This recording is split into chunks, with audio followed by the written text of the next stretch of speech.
YouTube चॅनलवर। तर आजच्या व्हिडिओच्या माध्यमातून आपण भारत सरकारच्या हवामान खात्याकडून मिळालेल्या माहितीनुसार संपूर्ण माहिती बघणार आहोत, ज्या अंतर्गत 7 फेब्रुवारी रोजी राज्याच्या कोणकोणत्या जिल्ह्यामध्ये पावसाची शक्यता असणार आहे। संपूर्ण माहिती जिल्ह्यानुसार बघून घेऊया। सर्वात अगोदर जिल्ह्यांची माहिती।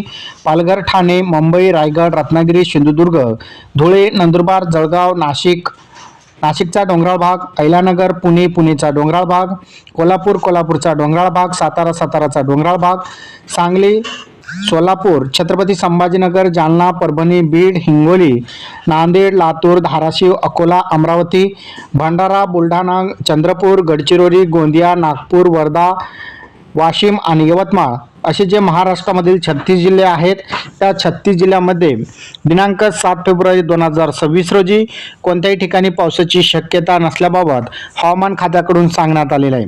तर अशा प्रकारे बघितलं तर 7 तारखेला राज्याच्या कोणत्याही भागामध्ये तुम्हाला पाऊस पाहायला मिळणार आहे। कोणत्याही या ठिकाणी ढगाळ वातावरण जरी दिसत असलं तरी मात्र पावसाची शक्यता नाही आहे।